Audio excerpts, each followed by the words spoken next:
Welcome to Tame the Technology Dragon. This is Dr. Cynthia Boccara. We are here for speakers and entrepreneurs who get a little overwhelmed with all of the different technologies that are out there. So today joining me is honestly one of my favorite people. I know you're going to love him as much as I do. Scott Mills. He is the guy behind the scenes in creating lots of people that you have all heard of and that they have heard of overseas, how to develop a thought leader platform. He's one that helps folks in that process. Scott is also, so Scott, welcome. Thanks for Thank joining you. us. It's so fun to be here. It's so funny. I didn't realize the name was Tame the Technology Dragon. I think that is a beautiful title. So much fun. Yes, and we want to have fun. And I know with you, this is totally going to be fun because, gosh, business has to be fun for us to continue to want to do it and for it to be sustainable. So let me tell you a little bit about Scott so you can be equally delighted with him. He is a teacher, a guide, and a gentle companion on the journey of human evolution for thousands of people around the world. He's spent the last 25 years helping people who want to create better lives. His compassionate spirit has been demonstrated by his work with youth and with people living with HIV. He's also spent years focused on supporting leaders in the world of healing, spirituality, and personal development, spread their message, and live abundant lives. Don't we all want that, right? His writing and teaching touches lives, opens minds, and transforms heart as he continues to be a voice for people, for hope in a sometimes impossible world. And boy, yeah, right now, right? That's as appropriate as it has ever been. So Scott, welcome. I'm super excited to have this conversation with you. Yeah, and what a great thing to be offering so many people who really feel like technology is a dragon. Um, Yes. that's scary. And it's so funny because dragons are always the source of treasure when we make peace with them. So what a beautiful way to play here. Yeah, I hadn't really thought about that, but I do remember Smog from Lord of the Rings, and he was always on his treasure, and don't waken the beast. I remember as they're in there, and that's how I feel sometimes. It's like, oh my God, just try and fly low so that I don't wake up the technology dragon. But it's really not. Walking on eggshells with tech is really not a viable long-term solution. And the lovely thing is it keeps getting easier and easier. One of the things that I've been up to, and I think I was sharing this with you, a dear friend of mine is one of the biggest names in conscious media. She's been interviewing people for 20 years. And she said to me, you need to do a podcast. And I was like, I don't know. It's such a pain in the ass. Last time I tried to do this was like about 5 years ago. It was a ton of work. And she's like, just give it a shot. So I've been looking at the technology and it's actually gotten so much easier. Yes. So I'm getting ready to launch the Artful Scholar podcast in just a few weeks. And that's not a plug. That's just to actually share some of, even though I do this technology work with other people, I have also been reluctant to do some of it myself.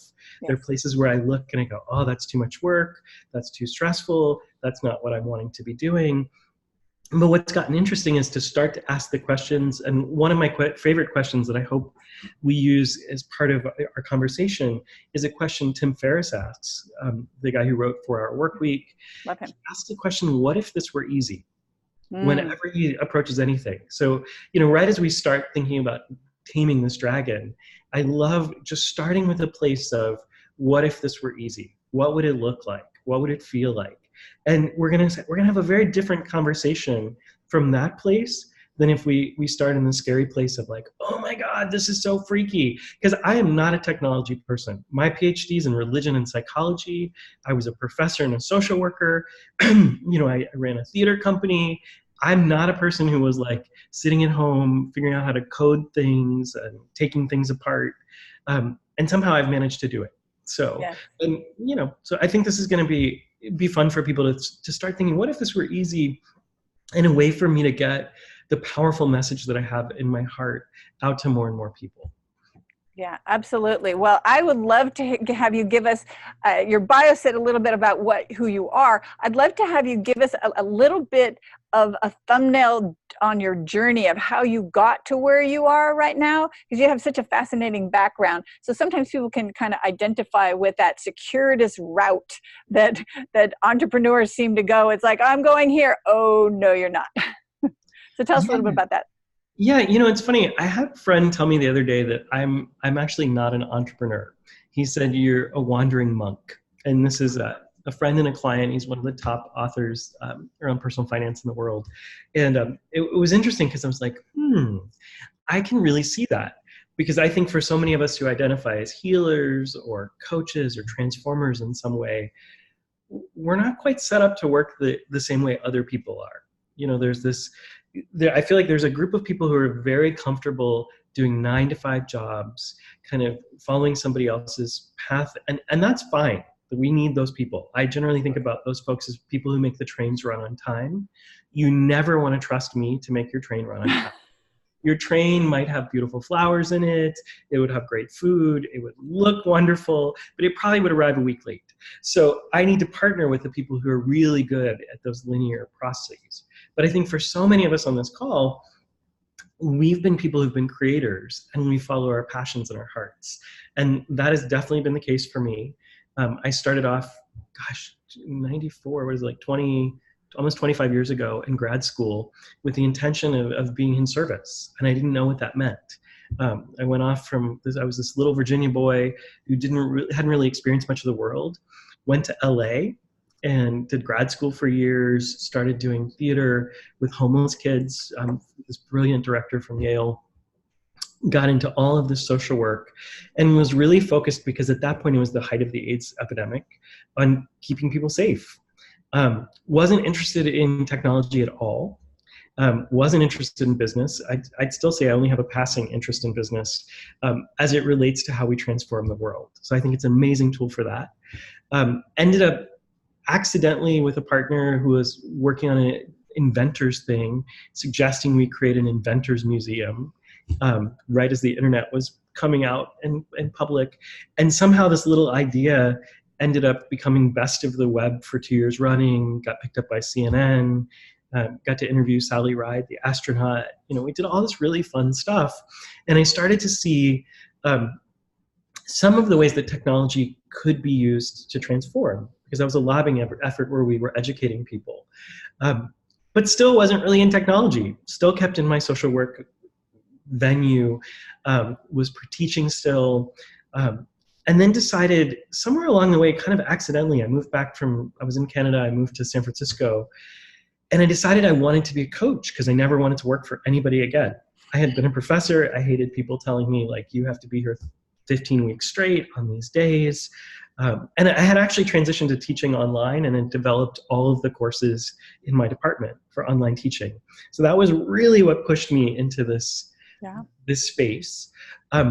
So I'd done that and started doing this coaching thing and was like, I don't really understand how to do any of this. I just want to teach people. And it was so funny because I don't know how many people have this thought, but I thought, especially with a PhD and this background I had and all of this, that I was going to hang out a shingle in San Francisco and I would have a line of clients out the block.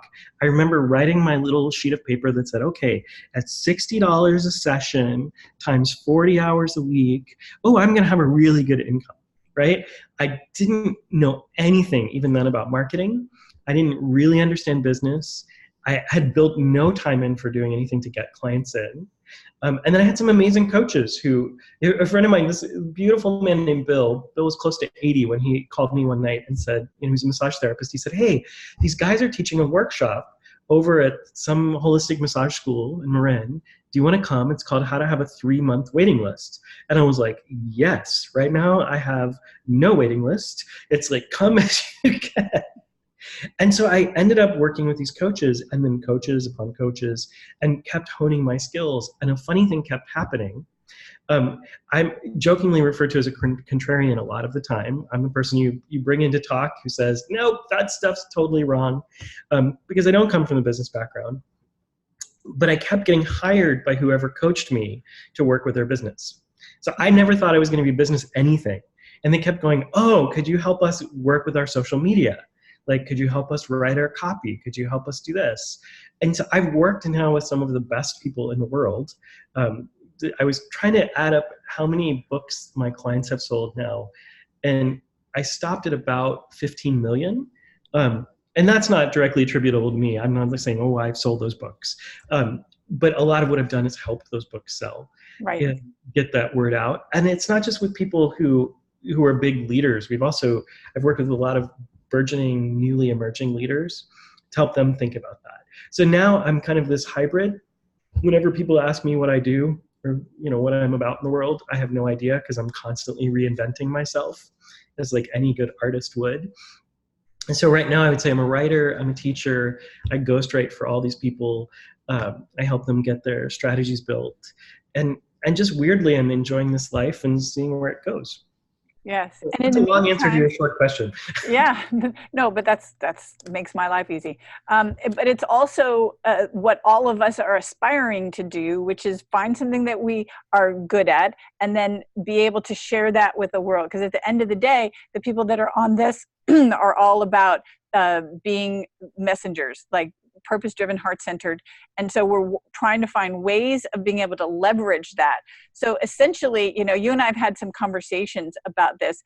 I'd love to get your big picture overall, kind of like how you look at creating a thought leader, like a thought leader platform. Like, what do you think about? What goes through your head as you're strategically trying to figure out, oh, well, maybe a book is in the order, or maybe a podcast is in the order, or we should get you out on stages, or you should be a YouTube channel. Like, what goes in your mind as a new thought leader comes to you and you create that program to develop that? What a great question. So I want to say a couple of things before we get to what I do strategically. And I teased you a little bit that I do soulful. I go to the soul before I go to the marketing. Mm-hmm. So I go to soul before strategy. And ideally, what we want to do is soulful strategy. Yes. So the very first thing I want people to hear is, I don't care what you're good at. So what I care about is what you love. Mm-hmm. So if you try to define yourself based on what you're good at, that's often something somebody else told you, or it's a natural, like maybe it was just easy for you. And so you could have easily gotten pigeonholed. And I have watched so many coaches coach people out of their passion. So for me, and I was telling you a little bit about this journey. I just spent the last year, and I'm getting ready to do this journey again, living Stephen Levine's book, A Year to Live. Mm-hmm. And he asked this question: if I had a year to live, what would I be doing? And if you ask yourself, if this was my last year to live, would I want to be doing this thing I'm good at? And the answer is no. You should go figure out what you love, and you should do that. So that's the first thing, because people will not relate to what you're good at. They'll relate to your heart and what you love, even if you're not as good at that thing that you were good at. They'll connect to you. So the first thing I do is I work on the person. So one of the things I often say to people is a business can only grow as big as you are. So a thought leader, so as I look, and I'm pretty critical of people who call themselves thought leaders, because here's my thing. Gandhi said, become the change you wish to see in the world. He didn't say think about the change you wish to see in the world and then tell some people, but don't really do the thing that you're telling them and don't really know what it is or be sure that it works. So what I have watched, and I'm fairly critical of the coaching industry, I'll just admit that up front, because there's a lot of sloppy thinking and there's a lot of get-rich-quick schemes, which is nothing that you're about. So people say, like, to be a thought leader, you need to come up with a 5-point platform. Somebody else on your calls may have done this. Apologies to them if they have. So I've watched people in these kind of workshops come up with something basically out of their ass, right? And it's like, this is not your lived truth. So whatever it is you want to teach people, if you want to be a thought leader, it needs to come out of your lived truth. It needs to come out of your experience, out of the depths of who you are. So look, when I work with healers I have a friend who had a really intense bout with Lyme disease, and now she's helping some people get out of Lyme disease. I've had, clients who've done that with MS. That's coming out of who they are and the lived experience they have. So that's the beginning point for a thought leader. So if you're making stuff up because that's what needs to happen for strategy, I want you to go back to who you are and really look to see, what is my truth? So that's a beginning for any kind of thought leader. And I push people on this, and I know it sounds a little harsh, but what I notice is all of this is based on relationship. So, and I was teasing you before the call that I used to teach something called social marketing seduction. That's how I started. I did this for years. And at the core of this, what it means is if you were to go on a date with somebody, this is my test for social marketing. If I did to you on a date what most people do in social marketing, would you want to have another date? And the answer is mostly no. If I make something up and I put on airs and I show up as something bigger than me, like we all love this word positioning, we're supposed to go and name drop and position and blah, blah, blah. But if I just show up as who I am and I'm real and I'm true and I know who and what I am, immediately you're going to be so much more attractive on any channel that you use. So Scott, I want to interrupt you there because I love to be contrarian too. Yeah.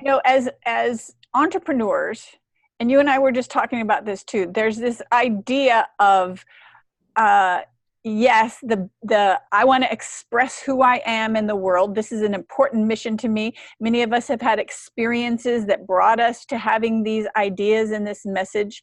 So there's this idea we talked about, like being the artist, the creativity coming out and like our soul expression. On the other hand, there are many people, particularly in the internet marketing world, which say, hey, go out and figure out a market and then deliver to that market what they need. It's not about you, it's what they need. So I'd love to have you talk about that dance of trying to be true and in alignment with your message and your mission.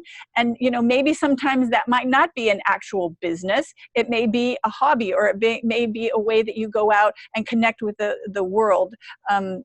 Elizabeth Gilbert talks about this. If you're going to be an artist, then be the artist, and you might not make money on it. It's not a build it and they will come necessarily. So that dance between what they need and what you need as a human in your mission to express yourself. Oh, absolutely. And so this actually is the place of this test. So first of all, it is all about you.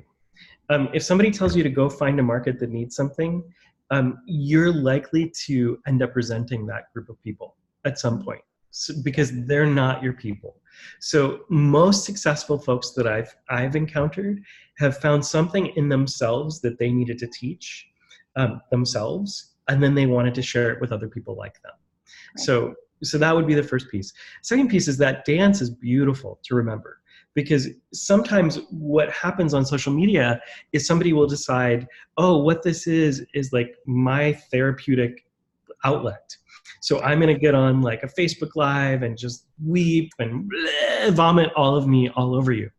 So I want you to come back to that first date experience. Like, where are we in the dating process? So if we're in that first date and I come and I say, hey, Cynthia, oh my gosh, let me tell you the 47 things that are wrong with my life, and let me weep on you, and all that stuff, we're going to have a problem, right? You're going to be running for the door. You're going to go, I've got to go to the restroom at my house. See you later, right? There's a balance between how much you share and how much the person that you're in conversation with can receive. So this is just basic relationships. And somehow we have imagined that because we have social media, the rules of relationships no longer apply, which is craziness. Right. So what I want people to do is look for the place of common ground in that first interaction, and look for a place to build relationship. So if you love chocolate and I love fishing, and we're trying to have that conversation, it's probably not going to be going anywhere. But if I know, oh, but Cynthia also loves tea, and I really like tea, I'm going to start talking about tea so we build a bridge to each other. So the place of building relationship is to really see the other person and mirror back, connect. So, and that's true on social media the same way as it would be sitting across from a new friend. Yeah. I love that you're bringing that up, because I think that because social media feels like a one-way platform, and people can't often see the response the same way they could if we're sitting across from each other and somebody starts checking their phone or getting bored, they don't get the response rate. So one of the things I love to do is I love to teach on Zoom calls like this one with a live audience, and I do it in a meeting. So this is just a way to think about this. I do it in a meeting and I put everybody's faces up on the screen. So I can see what people are doing. and I can notice like, okay, where is this landing? Where is it not landing? Where am I connecting? So this is another thing you want to think about, is to test your language and your message with the people you most care about reaching, and see what's landing. So these are things that we do before we ever even look at the technology, Right. right? Yeah.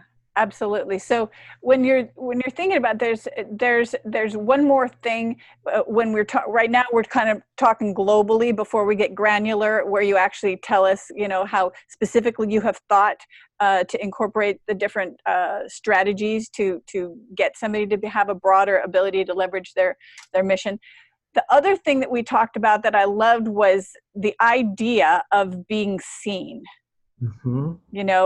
And each individual's capacity for that. And do we want to, because you mentioned at the beginning that it's much of the work that we need to do as I guess influencers, or people that are mission driven entrepreneur, however we want to term it, that's actually appropriate. There's this, we got to work on ourselves. And sometimes as speakers and entrepreneurs who want to use speaking as a medium, it's like, oh, how much do I want to be seen? How much do I want to take a stand? How globally do I want to be seen now that I'm going on digital? So I'd love, given your amazing background, how you kind of like broke that down and made that clear. Yeah, so I'll tell you, I'm the best example of somebody who was terrified to speak on stage that you can find. I was a really good professor and a good actor because I was playing somebody else. And so I could get up in front of a classroom and teach like, Western Civ, Buddhist thought, whatever. I could get up and play somebody else. But along that journey I was telling you about, some of the very first coaches that I ever had would say to me, Scott, get up on stage. People just want you to talk for like 5-10 minutes. Tell them what you're doing. And they were trying to bring me business because I was like doing all this stuff for them. And they were trying to give me a vehicle to even get more people. And I was terrified because what I was being asked to do was be me. And so my hands would be sweaty, my heart would be racing. I would get up there, maybe 100, 200 people in the room. And I was like, oh my God, I wouldn't remember what I said afterwards. And I had spoken a ton. So it wasn't about being afraid to speak. It was afraid to be seen in my truth, in my authenticity. So what was interesting is I started playing with this and really recognizing that my system was set because of really childhood experiences. Like I had some crazy stuff growing up. And what I had learned to do was to really hide anything that was important to me.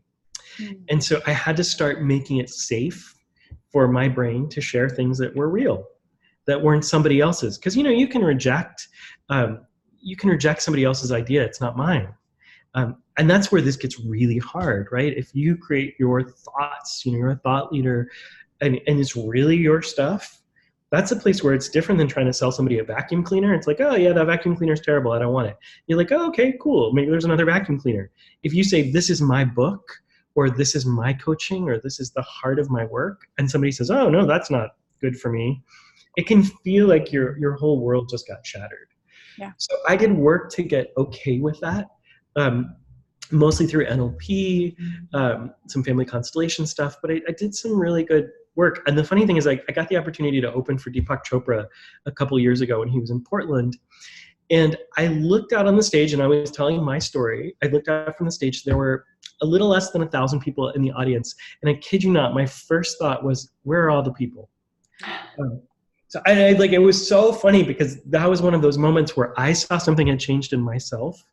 So the point of this is that no matter what medium you use, there can very easily be a place where we're afraid. We're afraid of rejection. We have learned some old patterns to keep ourselves safe. And in my experience, none of this stuff gets moved by thinking about it. One of the places I get in trouble with a lot of people is I don't really believe in mindset.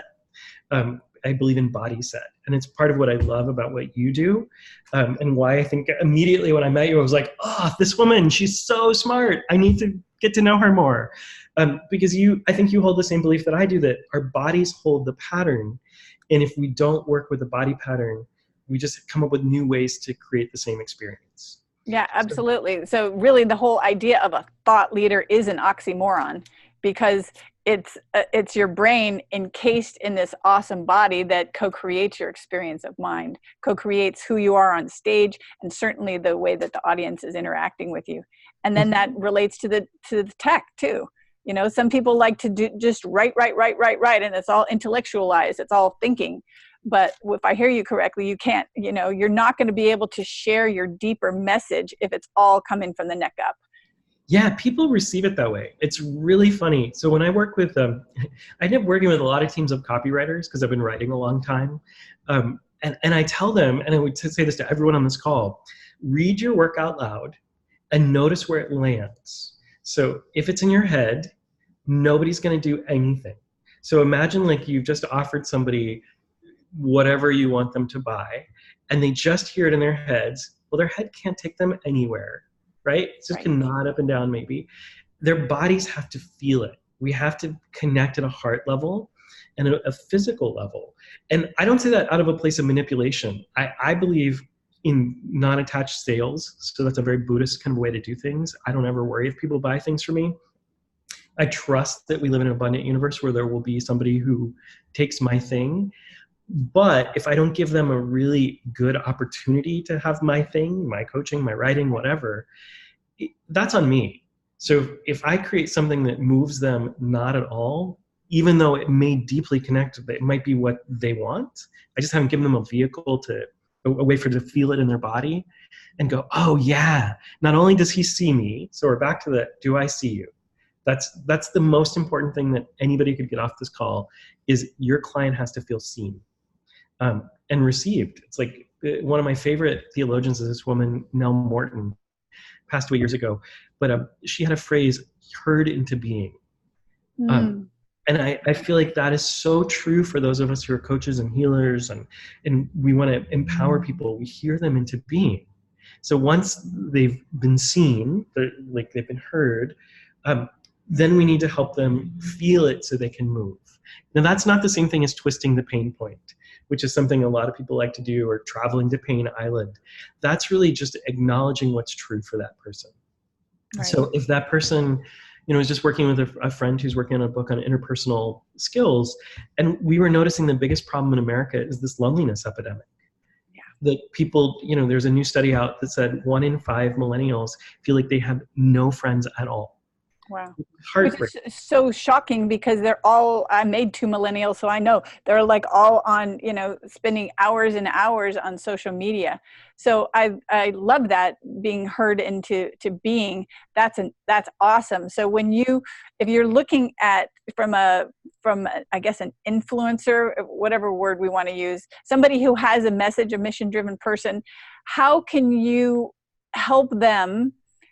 Like, how would you go about structuring out a plan or a thought process? So if they wanted to use technologies to be able to both be heard and to be able to hear their folks and help them be heard into being, how would you think about doing that? And what technology you think might be best suited for what different types of personality? Yeah, so let's get down to the nuts and bolts. I know you're going to corral me eventually. I will. I love it. I love it. Glad to be corralled by you. So the first thing I want you to do with this is to think about what your core message is. So, you know, you've already started to do that. And then from your core message, we want to think about where is it most appropriate to be shared and how is it most appropriate to be shared. So let me give you an example. If your purpose is just to inspire people, you probably don't need to have a big conversation with them, right? So maybe like you're posting memes or you're posting inspirational videos. Jay Shetty is a beautiful example of this. If people haven't looked at his work, I mean, he's the most watched person, I think, on Facebook, definitely. I also think YouTube, he's pretty amazingly high. He's an ex-monk who decided he wanted to inspire the world. So he's used Facebook, he's used YouTube. He doesn't need to have a huge conversation because the videos themselves, and he spends days and days producing each video for Facebook, those communicate the message. Now for me, I'm more interested in being in conversation with people. And that's partially where my passion is. So you're going to find me doing some different things than Jay Shetty would do. You'd find me doing things like Facebook Lives where I can interact with people. But actually, personally, that's not even enough for me. So I usually want to be able to do live coaching and go deeper. So that would be, I'd be thinking about podcasts with a call-in element, or I'd be Right. thinking about Zoom meetings. It's actually really easy. If you have, I'll make a distinction here. If you're trying to get people on a call, which is about selling them something, that is getting harder and harder. Right. People know that it's about sales. We've had a ton of marketers who've told us, do this, promise all this nonsense. And, we're promising people's lives are going to change. And then we say, oh, buy this thing at the end of a call. And that's where the life change really Right. happens. If what you're doing is you're wanting to build relationship with people, which again, I think about, think about your offer as your marriage proposal. And so many people make that marriage proposal on the second date. We don't know enough about you yet. But if you're making it on the 10th date or the 20th date, you've had some time to get to know the person. To me, that's going to be much more effective. Now, my sales cycle is slower, but it's more dependable because people often lean in. So I don't worry about, this oh, they've got three, they get 3 emails, and if they haven't responded, I kick them out. Right. Which is a tactic. But if you want to be in connection with people, you do things like challenges. Facebook is a great opportunity for that. You invite people into Zoom calls. But that is only if you're spontaneous, right? Like I can coach because I've been doing it in so many different ways for so long. You just throw me in a room and ask me anything and it'll be good. Right. That's not everybody's strength. You Right. may not want to be that person. So that's the other piece to think about. We've thought about core message, how you want to interact, the best way that message is going to spread, and also what you're comfortable with. So if you're not a spontaneous person, let's say I fall right on the line of EI, introvert, extrovert. Right. So sometimes I'm called an ambivert. So I'm pretty comfortable being on a stage or in a room now and just expressing what's true for me. Sometimes introverts need to have a lot of time to think about what they're going to say. So you may be better off with a blog where you get time to think. But I do want to say this, which I think is interesting about introverts. Most of the people in the personal development world that I meet who you see on stages are actually introverts. And it looks like they're extroverts. But what happens is you go to a party with them afterwards, they grab their little plate of food, they sit down, they talk to whoever sits next to them, but they're not the one working the room. Right. And the difference is, for an introvert who's really thought through their material, that space becomes an expansion of them. So even if you feel like you're an introvert, and I always want to say this because sometimes introverts will say, oh, I'm an introvert, I can't do that Facebook Live thing, or I'm an introvert, I can't coach, or I'm an introvert, I can't speak. When you're on the stage, that stage becomes an extension of you for an introvert. And you know your content. So if somebody asks you a question, you're fine. So don't let that thought that oh, this introvert thing is going to keep me from interacting. It's not true. It may keep you from talking about sports or somebody's dog or their kids or things that you're fundamentally not interested in, but it won't keep you from being brilliant in your topic area. I love that, Scott. The thing that you're always in that dance too between trying to find what, like you said, what you're good at, what you can do. And then some of that comes from just like you talked about earlier, a fear of being seen. Like you don't want to make a mistake. You don't want to sound like a goofball. You want to position yourself as an authority figure. And so I love the tech that you talked about of getting onto Facebook Lives or doing Zoom calls and Zoom courses. Because what I've found in my own journey of this is that I started to look at myself even more as an authority once I started teaching on Zoom. It's like you said, having the people in front of you so you're talking with humans, but things come out of your mouth in ways that you wouldn't have been able to have them happen if you were just trying to video yourself.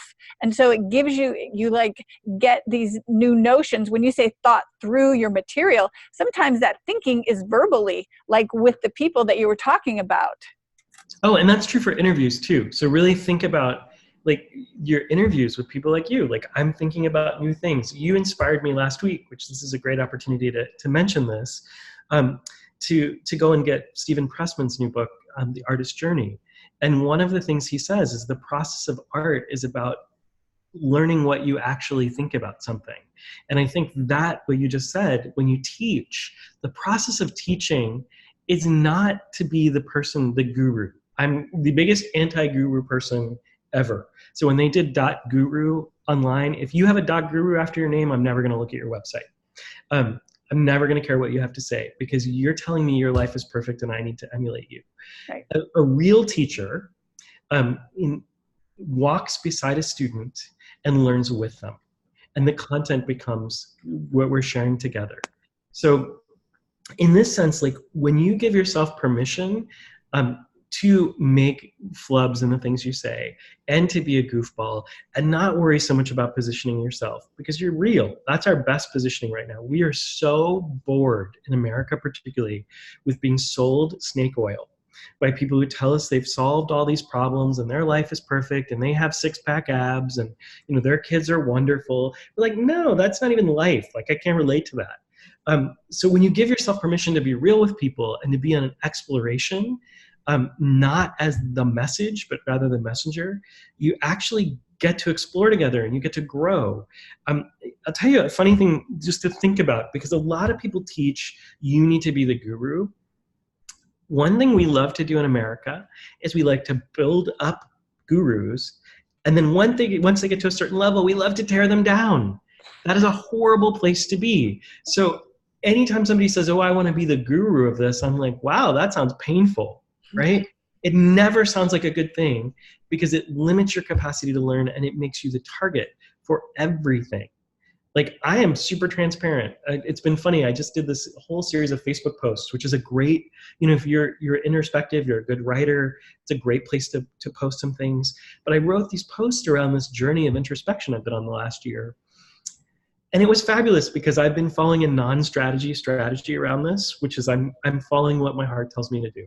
And it's not what I usually tell people to do, but it's the way I'm playing here.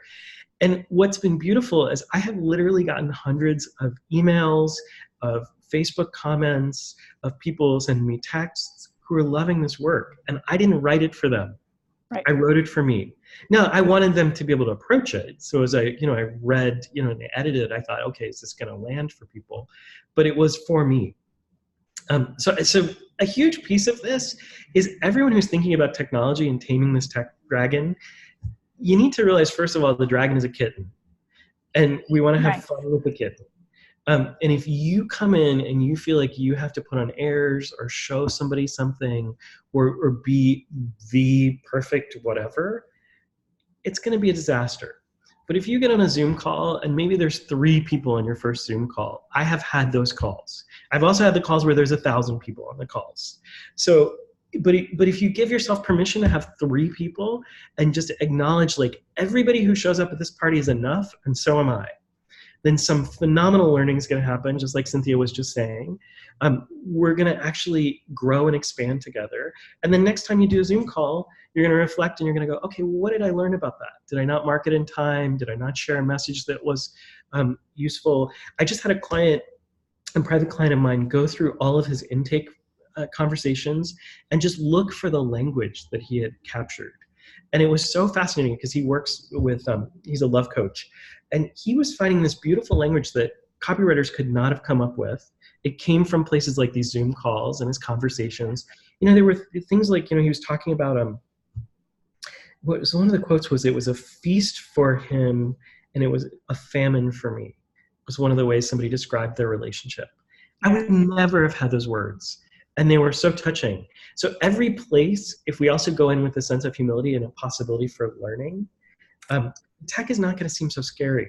Yeah. It's actually going to be fun. And one of the things I would tell people, Cynthia is trying to get me to give you a plan. I don't believe in you having a plan. Here's what I do believe in. Jay Abraham talked about he's one of the biggest marketer people in the US. And when I finally started approaching business, I studied a lot of marketing because I wanted to understand it, and also understand it so I could stay away from the dark side of it. Because there was a lot of people teaching me things that I was like, oh, that sounds interesting. And then I was like, oh, that's crazy manipulative.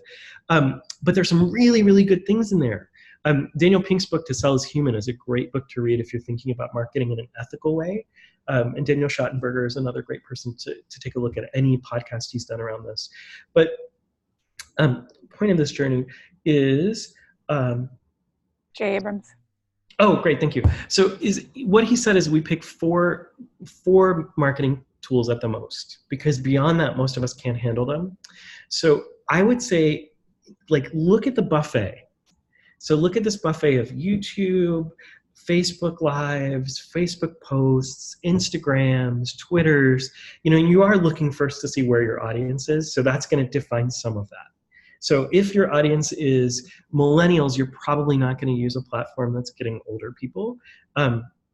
Like Facebook is actually a little tricky with millennials right now, more like Instagram. So you kind of want to look to see where your audience is. So if you're speaking and nobody's coming, that's going to tell you something. So look there. So that's the first way to limit the buffet. But then out of those buffet of choices, try them out. Like, try writing a blog article. Try doing a Facebook post. Try doing a Facebook Live. And I used to joke that I was a trisexual because I would try anything twice. The first time to have done it, and the second time to decide if I liked it. And that's what I want to invite you to be, is someone who tries things without the fear. Just knowing, like, and you can just invite your friends. Like, you can do a Facebook Live and only put like certain people in. It can be private. It can be you and your cat, just to see how it feels. I have many times taken my cell phone and tested things out where I go, okay, I'm going to put this as only to me or to one other person so I can see what's happening. I'm like, oh, that's okay. So at some level, we're desensitizing ourselves to that fear of, like, what if I mess it all up? And so the invitation is just to try.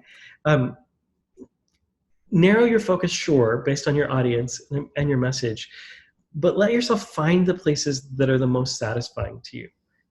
Does that make sense? Yeah, no, it totally makes sense, because if they're satisfying, then it's something you're going to do.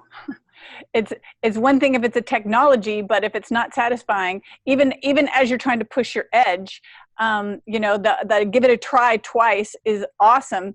I know that marketing, you always say you have to have at least 7 to 9 touch points now, but at least by the second time, you kind of have this gut feeling whether you could see yourself doing that. Maybe it's not comfortable, but you could see yourself doing that. So I love that you give things a try, and I think that that's really good wisdom. So if you were going to give people 3 different things to focus on to wrap up here so that they can, corral their brain, what would you say that would be? What would be? Give me 1 second. Okay, so the 3 things. Let me give you. So first one is to focus on what you love and who you love. Don't spend time with people who are going to drag you down. I worked with a woman years ago. She was meeting with me, and she said, oh, I finally figured out my audience. I said, great, tell me who you want to work with. She said, I want to work out with pissed off dads who are struggling. And I said, oh, that sounds awful. And this wasn't an audience she was used to. So I said, what would happen if you imagine a line of pissed off dads, waiting for you to work with them, and your whole calendar is filled? And they watched her face completely drop, and she went, that sounds awful, right? So find the people, like for me, that's been leaders. Like, I love people who get into action quickly, who are super introspective, who are willing to face their stuff and move it. Like, that's who I like to work with. So that's the first one. Know what you love and who you love. Number 2 is get really clear about your core message. I don't care what medium you're using. If you don't know who you are and what's important to you to say, it will not translate on any vehicle at all. People hear it as kind of milquetoast. And our objective in anything we share in social media is not to be in the middle. Like, if we're lukewarm, nobody pays attention. Cynthia just mentioned the 7 to 9 touches. Well, that number has increased. I don't know what the new number is now, but that was before we had 15 ads showing up on Facebook for whatever product. So now it's not just do I see it, but do I feel it? So we don't want to put something up that's just like, meh.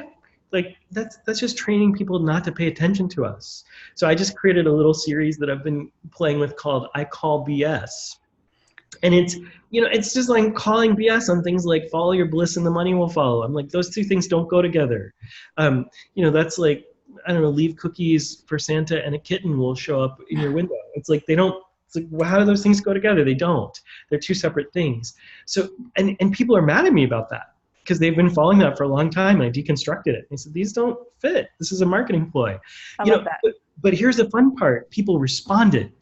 That's what we're going for. Now, not respond inflammatory, like, something like, I don't know, these Jersey Shore or something, but respond with the heart. Like, really move people. Enter into dialogue, not into flame war. So awesome. That's your core message that people are going to respond to and connect to. And then the third thing I would tell people is, once you know where your audience is, and this will take very little research, somebody else is probably talking about this on your summit, but look to see, this is my audience and where do they hang out. It's really easy to figure out. If you're looking for moms, go to Facebook, look up Google, search moms, Google moms online, look at moms on Twitter, look up moms on Instagram and see what shows up. You will be able to see if there's a group of people that are your people. Same as like cat owners, whatever it is, look to see. Once you know where your market is, then give yourself permission to try a few of those just playfully. Let your friends come first. Because so often we look at these things in a way that's terrifying. Of course it would be terrifying if I said to you, you've never spoken and I want you to get up and open for Deepak Chopra in front of 1,000 people. That's not your first try, right? But if I say, you've never spoken and I want to get you up in front of your 6 stuffed animals and your dog, and you talk for 5 minutes, right? Anybody can do 5 minutes for that new audience. And then try it with actual people who are a few friends. So let yourself go to the shallow end first. You don't have to jump in the deep end. And what happens is the what if this was easy question we started with, yes. It starts to be like, oh, this is easy. This is not such a big deal. I did a 5-minute Facebook Live and I just said hi to people and I shared one tip or one strategy. So it's really about permission and gentleness to yourself. Because if we're in business, and especially if we're coaches and healers, and we're not giving ourselves the same love, care, and gentleness that we want our clients to give to themselves, we're not in integrity anyway. And we should think of something else to do or go hire a coach. Right. Those are my 3. Those are awesome. I love those. And thank you for reminding us again that question of, what if it were easy? What if all of this tech is actually easy? What would that look like? And the other quote that I really love from you is that it's not a technology dragon, it's a kitten. It's just a little baby kitten. And just come and go play with it. So Scott, you are brilliant. Thank you for sharing all of your knowledge with us and your heart. I love that. I know that you've done this for so many powerful people that we all see every day. And so thank you for taking us behind the scenes and what your thought process is and how you've done it. And I know that you are also working on something on your own and you wanted to share something with us. Did you want to talk about that in a minute? So I've talked about this with a lot of people, but I decided about 1.5 years, almost 2 years ago, to go on this journey that was based on Stephen Levine's book, A Year to Live. And I lived with the intention of how would I be spending my time if this was my last year to live? And it shook everything up. And I've been doing personal development work. I've been doing all this stuff for years and years. And this was the most influential thing I've ever done. Mm. It moved a whole lot of people out of my life, brought other people in. I've moved locations. And it was really important for me to be able to offer that experience to people as well who wanted it. So I have it's a 7-day jumpstart called the Artful Living Jumpstart. Super easy. And it's a way to really get focused on what you would be doing if this was your time. This was the only time you had. Because so much what happened for me is I dropped all the noise and I got really clear what was important. And then I started doing it. And this process is super powerful for healers and coaches who are on this call, because those of you who are thinking you're thought leaders, but you're not clear about what you're a thought leader about or what the core of your message is, you'll find it. And this is not a sale. It's so funny. I have to tell people, because I'm so used to now everything's a sale, everything's got a price tag. This is a free 7-day thing. I have a 2-month program that goes after that, which is a pay what you want. All the money goes to charity. I'm not doing this work because it's to make money, and there's nothing wrong with making money, but I'm doing this work because it's important to me and it's where my passion is and it's where my heart is. So if you Awesome. want to And join, how can they get that? yeah, just go to my website, scottwmills.com. You'll see a little link right at the top that says, hey, join the Jumpstart. And come and have fun with us. It's a pretty amazing experience, and I'll be coaching people live and just giving away, which is what I do all the time. And that's the last thing I would leave you with is feel free to give away what's important to you. You will get more back. You do not have to live in a scarcity world as a coach, a thought leader, or a healer. You can give it away. It will come back to you energetically, karmically, and usually financially. But don't do it without intention. Just Yeah. allow it to be a gift. Like this gift of Awesome. this amazing summit you've been doing. Thank you so much for having me here. Oh, What a it's, pleasure. gosh, such a joy. I could spend hours talking with you and dissecting that cool little brain that you've got in there. I appreciate your heart. I appreciate what you're doing for people. I appreciate you being behind the scenes to bring so many of these leaders in front so that their messages can trigger all of our brains and give us a little behind the curtains of the powerful Mr. Oz. So thank you for that. And I love the things that you mentioned, just really, I want to leave you with that. I totally recommend that you go and be part of his challenge because, gosh, it's an opportunity to talk with a delightful mind. And also to just know that Technology Dragon is a kitten and it's easy. So thank you, Scott. It's been such a pleasure. Oh, you're welcome. What a joy. All right. Bye-bye.